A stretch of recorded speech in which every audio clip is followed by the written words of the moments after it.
Hello बच्चों। आज पढ़ेंगे हम क्लास 12 का चैप्टर ईएमआई। ईएमआई का मतलब होगा बच्चों इलेक्ट्रो मैग्नेटिक इंडक्शन।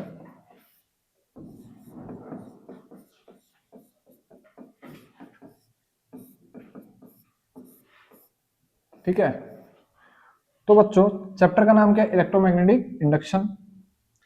इसमें जो आज टॉपिक पढ़ाया जाएगा बच्चों उसका नाम है इंडक्टेंस।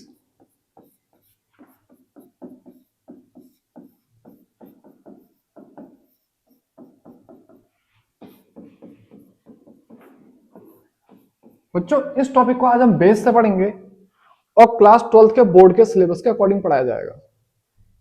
ठीक है, तो बच्चों सबसे पहले एक स्टेटमेंट ध्यान रखेंगे, वो क्या है? वी नो, हमें पता है, flux is directly proportional to current. बच्चों जो भी फ्लक्स होगा वो डायरेक्टली प्रोपोर्शनल किसके होगा? करंट के। और यहां पर को जो प्रोपोर्शनलिटी का साइन के खुलेगा, मेरा कहने का मतलब है जब प्रोपोर्शनलिटी का साइन हटाएंगे तो क्या लिखेंगे? इक्वल टू के। तो ये जो के होगा यही क्या है बच्चों? इंडक्टेंस।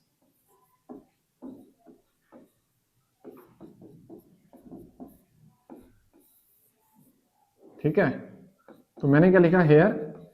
के इंडक्टेंस। तो पहली लाइन क्या है या पहली इक्वेशन क्या है? Flux is directly proportional to current. तो प्रोपोर्शनलिटी का साइन हटेगा तो क्या आएगा? के। और यही के क्या है? इंडक्टेंस। बच्चों ये इंडक्टेंस दो प्रकार का होता है। ठीक है, तो हम लिखते हैं इसके टाइप। बच्चों एक क्या होगा? Self inductance. इंडक्टेंस का पहला प्रकार क्या होगा बच्चों? Self inductance. और जो दूसरा प्रकार होगा, जो सेकंड टाइप होगा, वो क्या होगा बच्चों? Mutual inductance.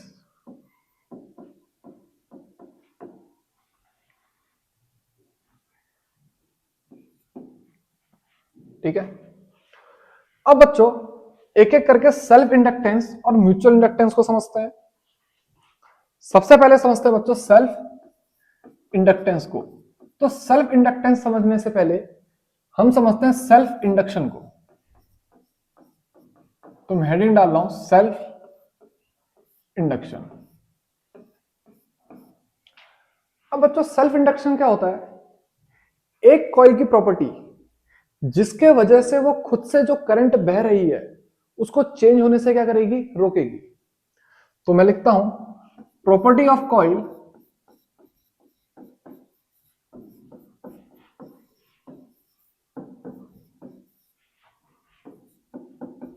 by virtue of it, by virtue of which it oppose या फिर it opposes any change in current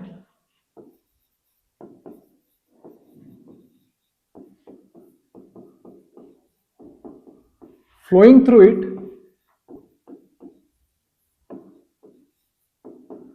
by inducing an EMF। ठीक है बच्चों, कॉइल की प्रॉपर्टी जिससे वो अपोज करेगी करंट के चेंज होने को बाय इंड्यूसिंग ईएमएफ। ठीक है, तो इसको मैं एक एग्जांपल या फिर एक डायग्राम से समझाता हूं। समझना बच्चों, ये कॉइल है। ठीक है, इस कॉइल में मान लो करंट बह रही आई। ठीक है, और करंट की डायरेक्शन लेफ्ट टू राइट है।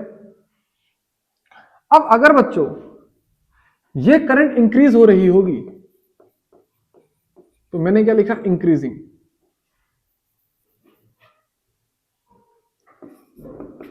बच्चों ये करंट अगर इंक्रीज हो रही होगी तो इसमें एक ईएमएफ इंड्यूस होगा, वो इस करंट को बढ़ने से रोकेगा। और वो जो ईएमएफ की डायरेक्शन होगी कुछ इस तरीके से होगी कि करंट को बढ़ने से रोकेगी, यानी कि ईएमएफ इधर को इंड्यूस्ड होगा। समझ में आया? इसी का एक दूसरा डायग्राम भी समझते हैं।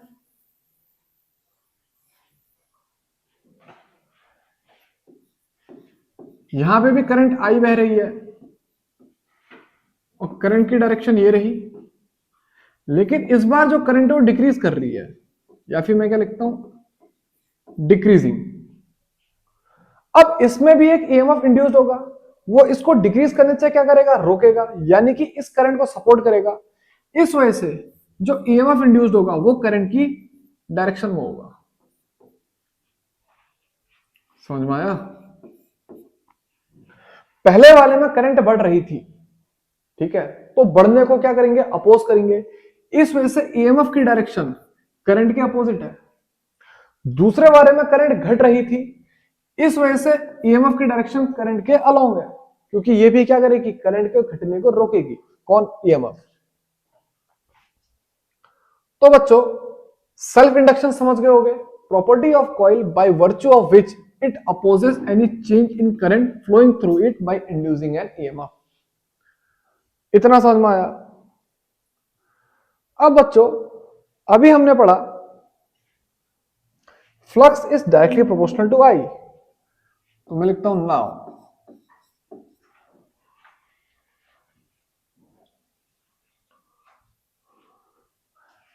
Flux is directly proportional to I,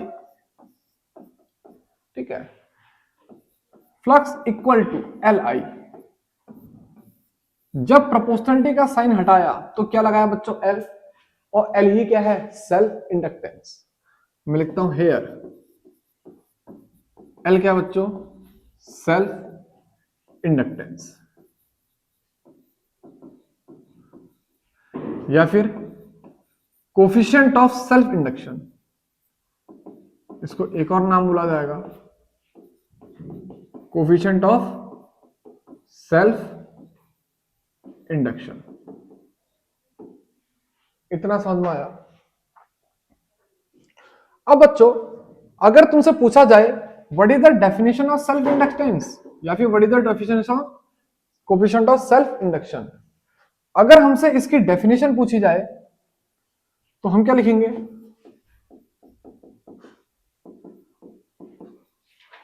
definition of self inductance.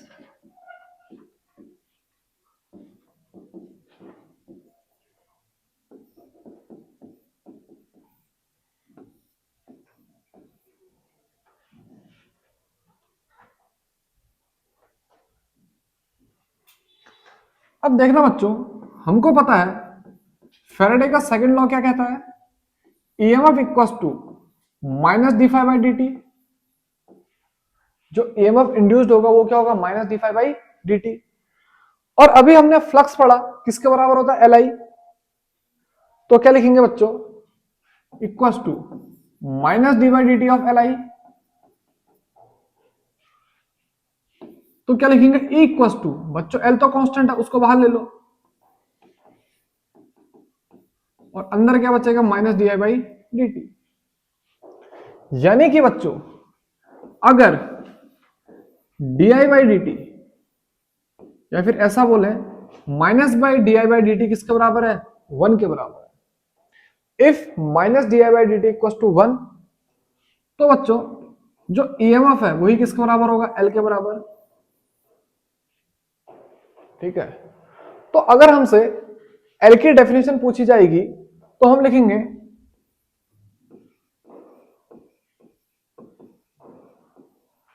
Self inductance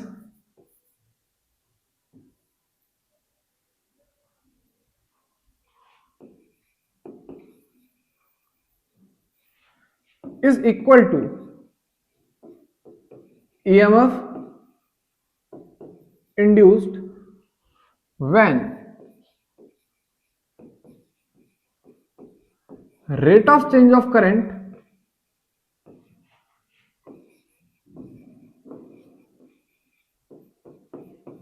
through coil is unity।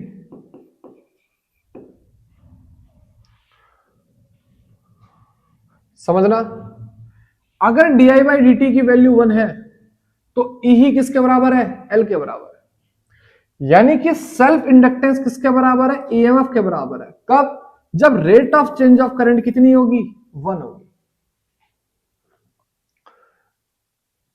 अब इसके बाद बच्चों जो यूनिट होगी किसकी? सेल्फ इंडक्टेंस की, तो मैं लिखता हूं यूनिट ऑफ एल, वो कितनी होगी? हेनरी, जिसको किससे रिप्रेजेंट किया जाएगा? एच से, कैपिटल एच। ठीक है, एक काम करो, पीछे वाली पेज में जहां पे के क्या लिखा है? इंडक्टेंस, इसके आगे भी लिख लो कि इसकी जो यूनिट है वो क्या है? हेनरी।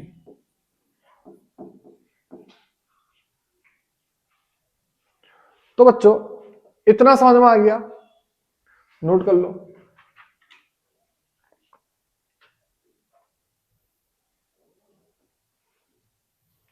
अब इसके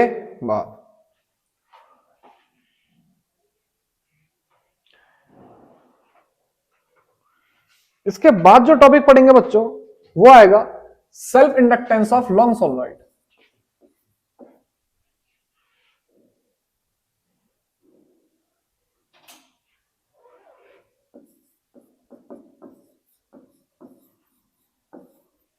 टॉपिक का नाम क्या है? Self inductance of long solenoid.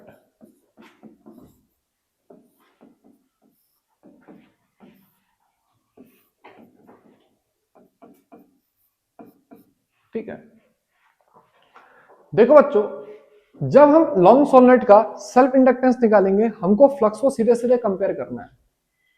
हमने फ्लक्स के दो फॉर्मूले पढ़े। एक फॉर्मूला क्या पढ़ा? Flux equal to L I, और एक फॉर्मूला फ्लक्स का क्या होता है? एनबीए। इन दोनों फ्लक्स को आपस में कंपेयर कर लेना है। ठीक है, तो मैं लिखता हूं consider a solenoid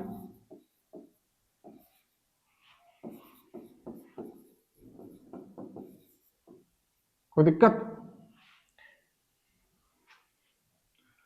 carrying current I,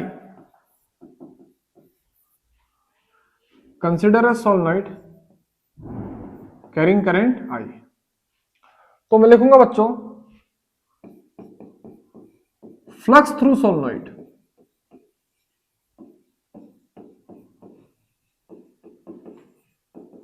कितना होगा बच्चों? Total number of turn solenoid पे, जितने भी नंबर ऑफ टर्न होंगे उसको मल्टीप्लाई करेंगे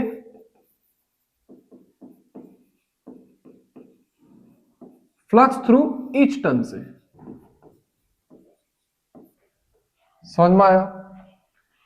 तो बच्चों फाई की वैल्यू कितनी होगी? टोटल नंबर ऑफ टर्न को क्या ले लो बच्चों? Capital N. और फ्लक्स कितना आएगा बच्चों? B dot A. ठीक है, फ्लक्स का फॉर्मूला क्या होता है बच्चों? B A cos theta. ठीक है, यहां पे कॉस थीटा का टर्म कितना होगा? पूरा 1, तो सीधे सीधे क्या लिख लिया? B dot A. अब हमको पता है इनसाइड सोलेनॉइड मैग्नेटिक फील्ड कितना होता है बच्चों? Mu naught N I. तो इस बी की वैल्यू क्या पुट करी बच्चों? Mu naught N I, magnetic field inside solenoid. तो क्या लिखेंगे बच्चों हम? N mu naught. ये जो स्मॉल एन होगा ये क्या होगा बच्चों? Number of turns per unit length. कितना होगा? Number of turns per unit length. तो क्या करेंगे बच्चों? टोटल नंबर ऑफ टर्न से लेंथ ऑफ सोलेनॉइड को क्या कर देंगे? डिवाइड। ठीक है, टोटल नंबर ऑफ टर्न से लेंथ ऑफ सोलेनॉइड को क्या कर देंगे? डिवाइड। और बाद में आई ए को ऐसे लिखेंगे।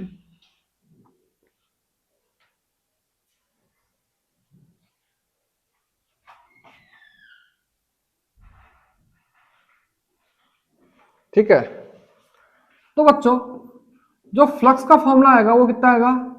Mu naught N square I A by L. इसे ले लो बच्चों इक्वेशन नंबर 1।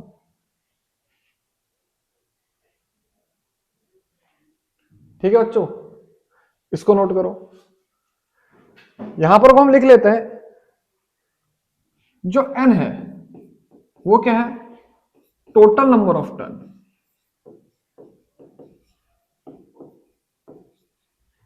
ठीक है, आई क्या होगी, current through solenoid,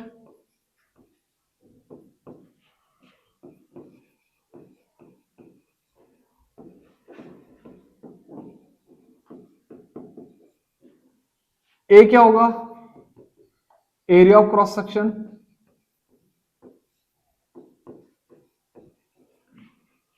area of cross section, और एल क्या होगा, लेंथ ऑफ सोलनॉइड।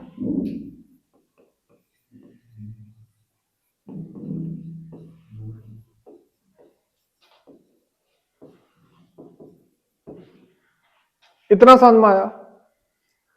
तो बच्चों फ्लक्स का एक फॉर्मूला तो निकाल दिया। अब हमको पता है सेल्फ इंडक्टेंस की डेफिनेशन से जो फ्लक्स है उसका फॉर्मूला कितना है, phi equals to L I. तो मैं लिखता हूं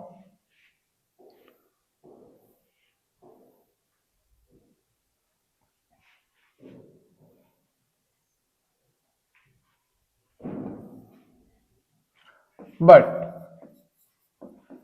बाय डेफिनेशन ऑफ इंडक्टेंस,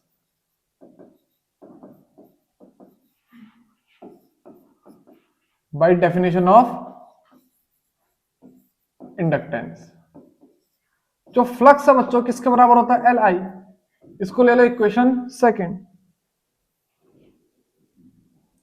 अब सीधे सीधे क्या करो बच्चों, इस इक्वेशन फर्स्ट को phi equals to mu naught N square I A by L, और इस इक्वेशन सेकंड को phi equals to L I, दोनों को क्या कर लो, कंपेयर कर लो।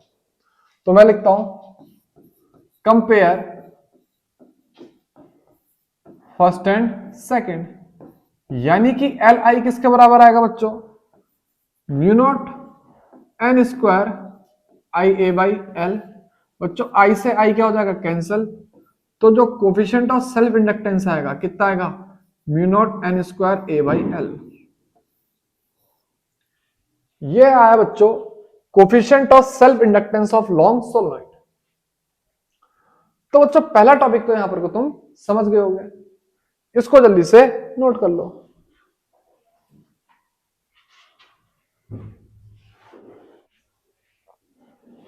अब इसके बाद बच्चों पढ़ते हैं इंडक्टेंस का सेकंड टाइप, जो कि क्या था, म्यूचुअल इंडक्टेंस। तो म्यूचुअल इंडक्टेंस को समझने से पहले समझते हैं म्यूचुअल इंडक्शन को। मैं लिखता हूं बच्चों म्यूचुअल इंडक्शन।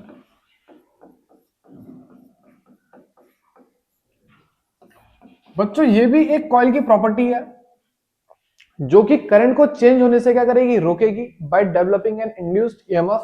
ठीक है, ये भी क्या है, कॉइल की प्रॉपर्टी है जो कि करंट को चेंज होने से रोकेगी बाय इंड्यूसिंग एन ईएमएफ।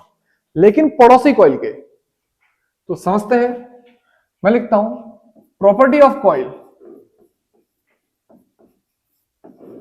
या फिर property of two coil by virtue of which each opposes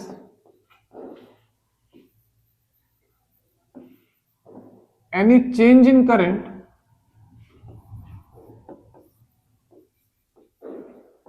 each opposes any change in current flowing through other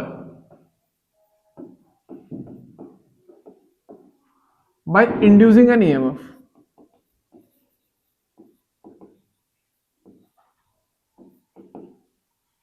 समझे, कॉइल की प्रॉपर्टी जिसके वजह से ये अपोज करेगी करंट के चेंज होने से, ठीक है, लेकिन फ्लोइंग थ्रू अदर, मतलब पड़ोसी कॉइल में अगर करंट चेंज होगी तो ये वाली कॉइल क्या करेगी, उससे करंट को चेंज होने को अपोज करेगी बाय इंड्यूसिंग ईएमएफ। तो समझते हैं इसको फिर से एक डायग्राम से। देखो बच्चों ये कॉइल है जिसको क्या करा मैंने, एक बैटरी से कनेक्ट करा और साथ में एक की के साथ भी, पड़ोस में एक दूसरी कॉइल भी रखी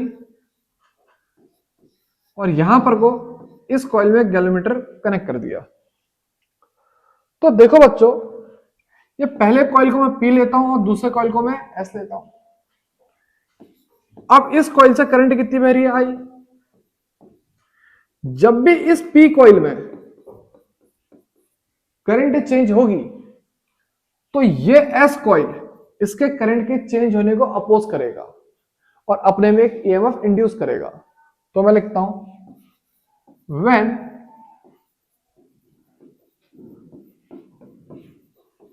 current through coil P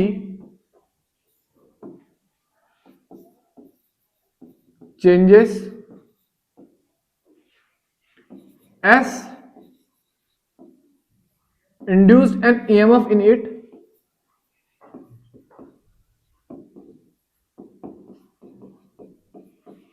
to oppose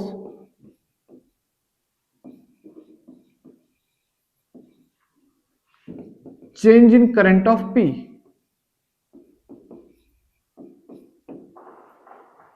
ठीक है, S क्या करेगा, एक EMF इंड्यूस करेगा जो P के चेंज के मतलब P के करंट के चेंज होने को अपोज करेगा। इतना समझ में आया? तो बच्चों ये तो ही म्यूचुअल इंडक्शन की डेफिनेशन। अब बच्चों हम पढ़ते हैं म्यूचुअल इंडक्टेंस की डेफिनेशन। तो मैं लिखता हूं now flux is directly proportional to I. ठीक है, अब यहां पर को जब प्रोपोर्शनलिटी का साइन हटेगा तो क्या लगेगा, m। तो हम लिखेंगे फाई इक्वल टू एम आई। और ये जो m है ये क्या है बच्चों, म्यूचुअल इंडक्टेंस। ठीक है, और बच्चों इसकी जो यूनिट आएगी वो कितनी आएगी, हेनरी, जिसको किससे रिप्रेजेंट करेंगे, h से। समझ में आया? अब बच्चों हम डेफिनेशन देंगे म्यूचुअल इंडक्टेंस की। ठीक है, ये म्यूचुअल इंडक्टेंस भी हुआ या फिर इसे हम कोफिशिएंट ऑफ म्यूचुअल इंडक्शन भी कह सकते हैं। Coefficient of mutual induction. ठीक है, अब बच्चों हम डेफिनेशन देते हैं म्यूचुअल इंडक्टेंस की या फिर कोफिशिएंट ऑफ म्यूचुअल इंडक्शन की। तो मैं लिखता हूं डेफिनेशन ऑफ म्यूचुअल इंडक्शन।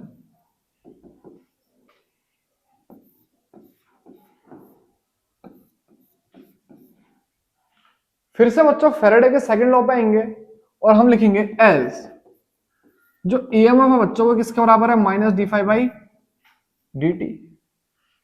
ठीक है, और फ्लक्स की वैल्यू क्या पुट करोगे, एम आई। तो हम क्या लिखेंगे, equal to minus D by D T of M I. तो बच्चों इक्वल टू एम को तो बाहर ले लेना और ब्रैकेट में कितना आएगा, minus D I by D T. तो बच्चों जो m आएगा वो किसके बराबर आएगा, माइनस ई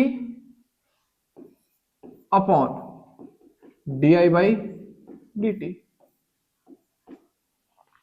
समझ में आया? इस पूरे को यहां नीचे लेकर आ गया।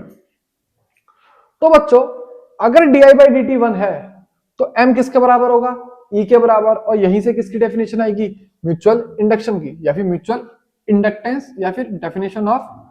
बच्चों ये म्यूचुअल इंडक्शन मैंने गलती से लिख दिया, एक्चुअल में क्या होगा, definition of coefficient of mutual induction. Definition of coefficient of mutual induction या फिर म्यूचुअल इंडक्टेंस।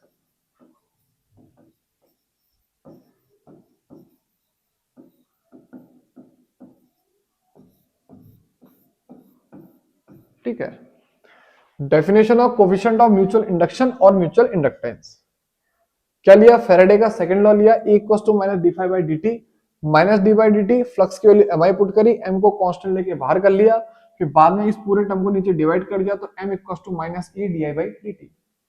तो हम लिखेंगे therefore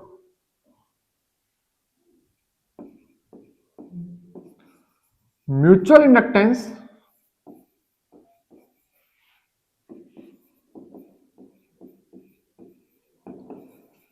is equal to EMF induced when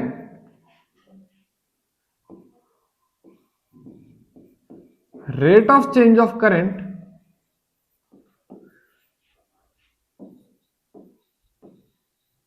in neighbor coil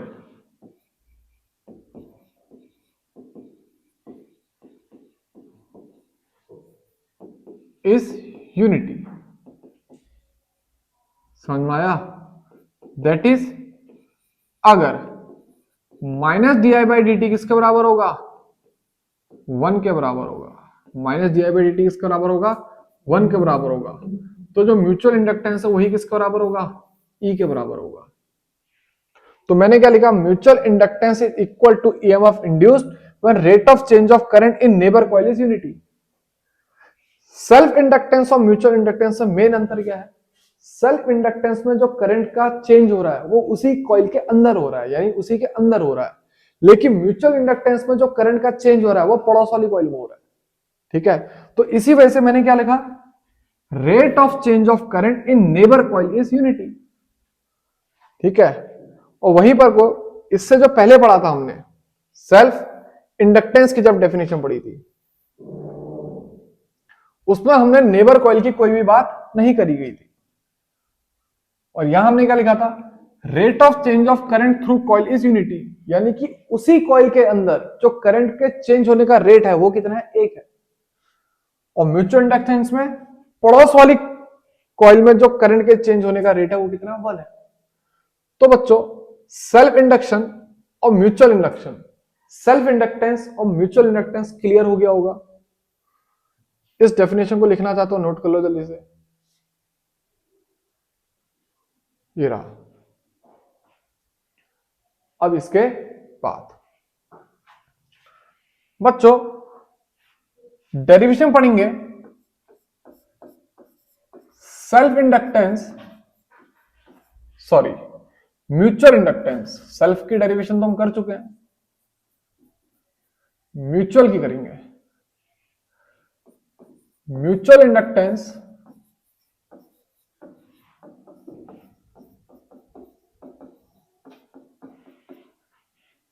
of two long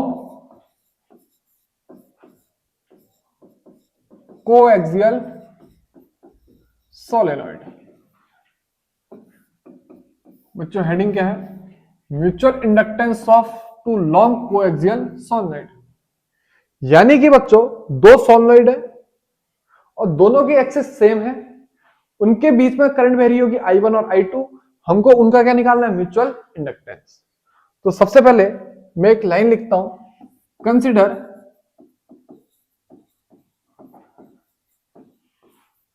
to long coaxial solenoid each of length L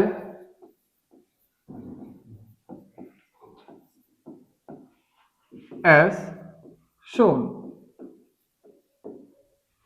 ठीक है, तो हम क्या करते हैं बच्चों? दो सोलेनॉइड बनाते हैं।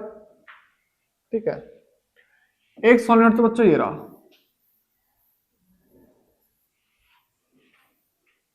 ठीक है, इस सोलेनॉइड से करंट कितनी बह रही है? I1। ठीक है, और इसी के अंदर एक दूसरा सोलेनॉइड है।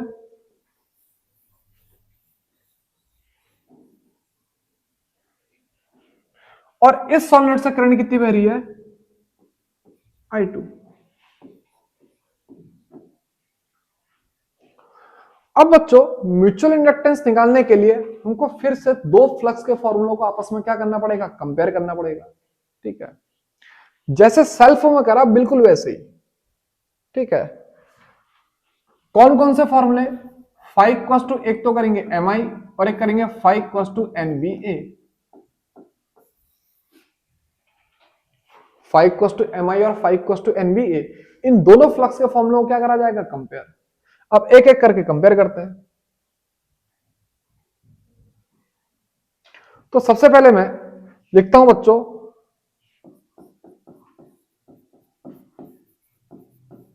फ्लक्स थ्रू सोलेनोइड 2,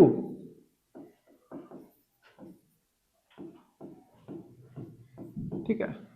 सोलेनोइड 2 मतलब जिससे करंट कितनी बह रही है बच्चों, I2, ठीक है। तो बच्चों एक तो फ्लक्स का फॉर्मूला कितना आएगा, फ्लक्स थ्रू सेकंड, वो क्या आएगा, mutual inductance of second with respect to 1 into,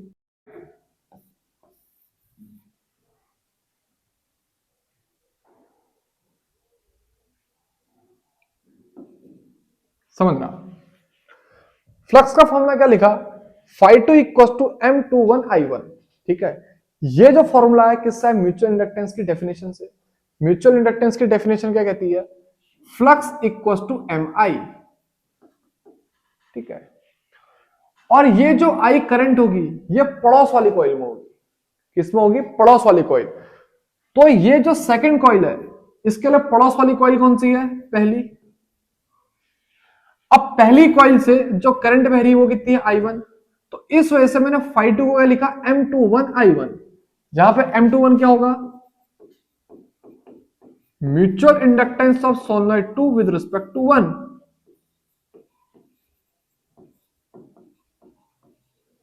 mutual inductance of 2 with respect to 1, solenoid 2 with respect to solenoid 1। इतना समझ में आया। तो इसे ले लेते हैं बच्चों इक्वेशन नंबर 1, ठीक है। ये क्या, इक्वेशन नंबर 1 का दूसरा फॉर्मूला क्या बच्चों, NBA, ठीक है।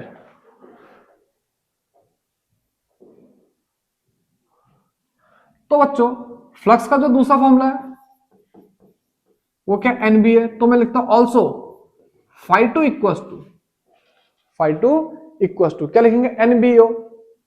देखना बच्चों अगर मैं सेकंड के थ्रू फ्लक्स निकाल रहा हूं तो नंबर ऑफ टर्न भी किसके लूंगा, सेकंड के ही लूंगा। नंबर ऑफ टर्न भी किसके निकलूंगा, सेकंड के ही। लेकिन जो मैग्नेटिक फील्ड है वो किसका लूंगा, सोलेनोइड 1 का।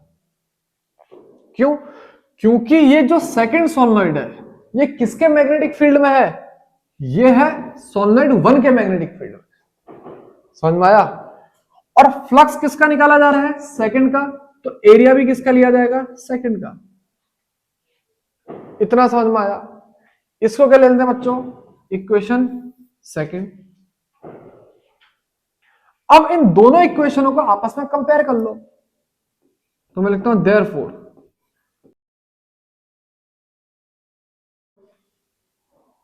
M21I1 किसके बराबर आएगा,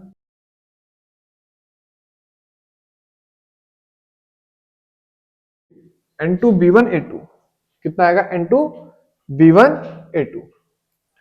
अब बच्चों M21 को तो ऐसे लिखो, I1 को भी ऐसे लिखो, N2 को भी ऐसे लिखो। अब बच्चों तुमको पता है मैग्नेटिक फील्ड थ्रू सोलेनोइड कितना होता है, म्यू नॉट एन आई। तो क्या लिखेंगे, म्यू नॉट N1I1, समझ में आया, इनटू A2। समझ में आया। मैंने क्या करा, जो मैग्नेटिक फील्ड सोलेनोइड 1 बना रहा होगा उसको यहां पे पुट कर दिया और वो कितना था, म्यू नॉट N1I1। अब बच्चों I1 से I1 क्या हो जाएगा, कैंसल। तो जो M21 आएगा वो कितना आएगा, mu naught capital N2 small n1 A2। अब बच्चों ये जो n1 है स्मॉल n1, ये क्या है, number of turns per unit length. अब number of turns per unit length को कैसे लिखोगे बच्चों, म्यू नॉट तो ऐसे रहेगा, N2 भी ऐसे रहेगा, ठीक है। ये कैपिटल N2 भी ऐसे ही लिखो, लेकिन स्मॉल n1 को क्या लिख दो, capital N1 upon L into A2। इतना समझ में आया, इतना समझ में आया। तो ये क्या आ गया बच्चों, mutual inductance of solenoid 2 with respect to 1, mutual inductance of 2 with respect to 1। इतना समझ में आया।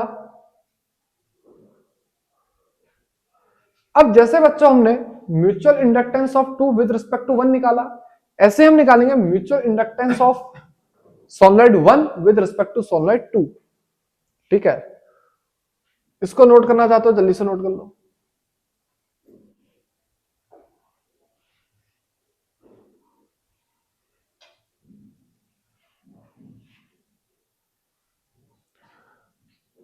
अब ऐसे ही बच्चों हम लिखेंगे फ्लक्स थ्रू सॉलिड 1, क्या लिखेंगे,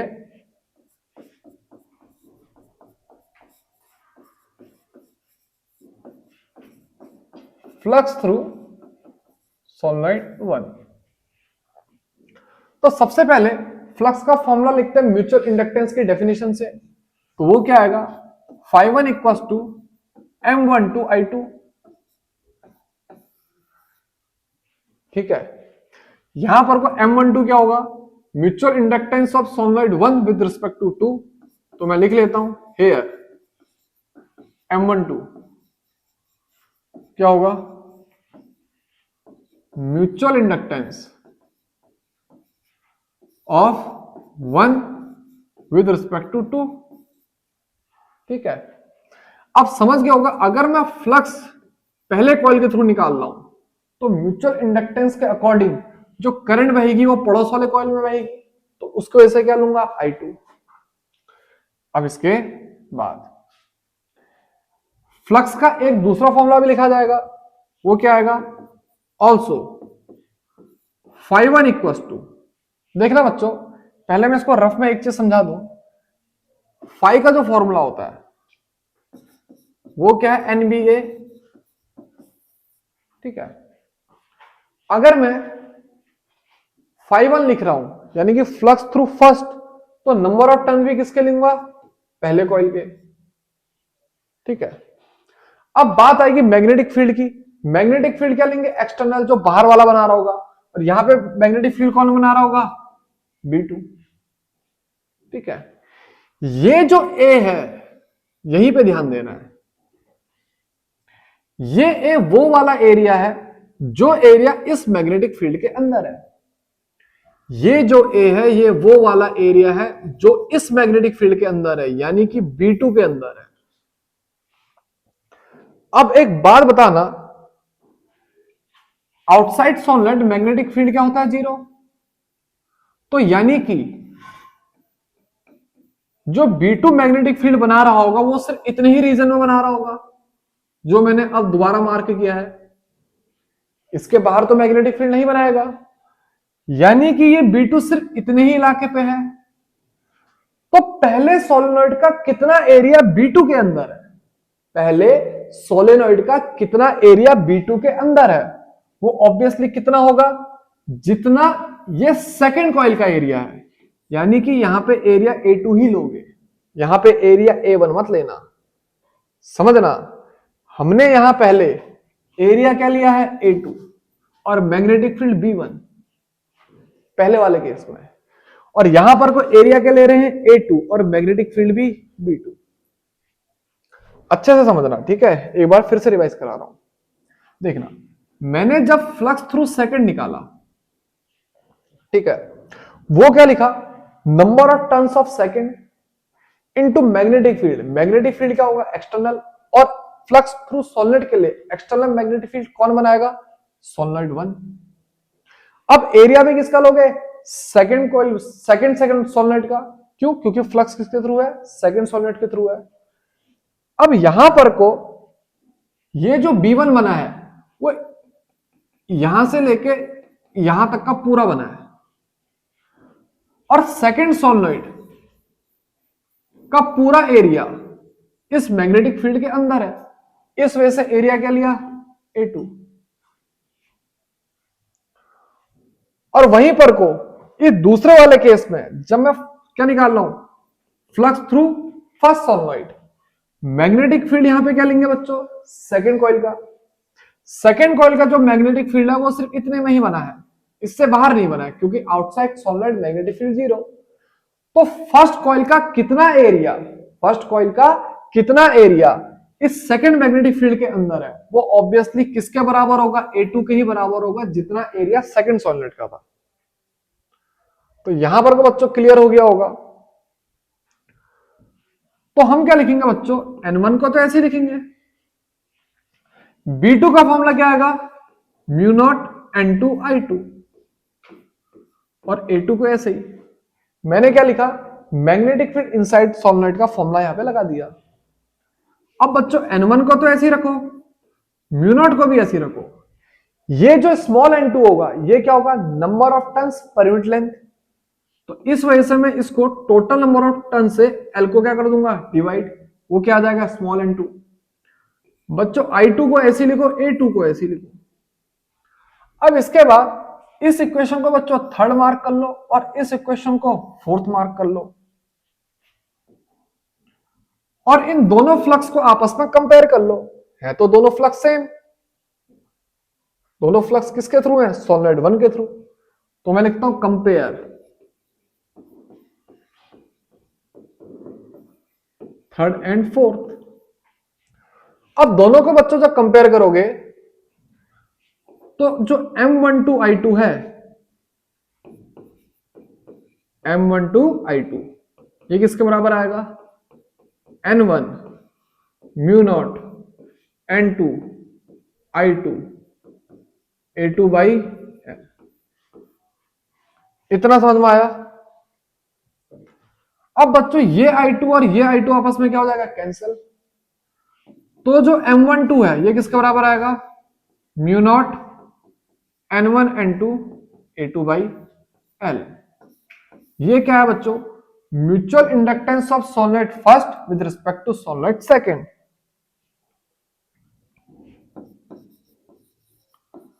ये क्या आया, mutual inductance of solenoid 1 with respect to solenoid 2। अब एक चीज गौर करना बच्चों, ये जो M12 आ रहा है और ये जो M21 था, ठीक है, देखना अच्छे से देखना, M12 कितना आया, mu naught N1 N2 A2 by L, और जो M21 आया वो भी कितना है, mu naught N2 N1 A2 by L। दोनों का मैग्नीट्यूड क्या है, सेम है, ठीक है। तो हम एक लाइन लिख सकते हैं, नाउ जो म्यूचुअल इंडक्टेंस का फॉर्मूला आएगा,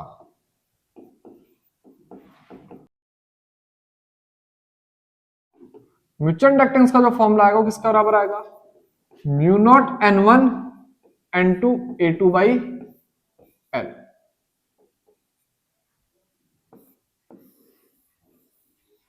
समझ में आया। यहां पर को N1 क्या होंगे, total number of turn off solenoid 1, total number of turn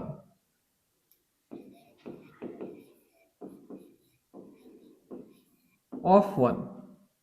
वहीं पर का जो N2 होगा वो क्या होगा, total number of turn off 2, यानी कि सोलेनोइड 2। A2 कितना होगा बच्चों, पाई R2 का स्क्वायर, यानी कि area of cross section of solenoid 2, area of cross section of 2, यानी कि जो सोलेनोइड अंदर है, यानी कि जिसका एरिया छोटा होगा, याद रखना एरिया क्रॉस सेक्शन जिसका क्या होगा, छोटा, हमेशा वो वाला एरिया लोगे सोलेनोइड के केस में।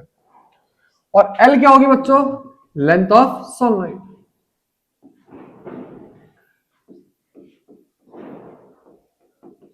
L क्या होगी, लेंथ ऑफ सोलेनोइड। इतना समझ में आया। तो बच्चों आज के लिए इतना ही।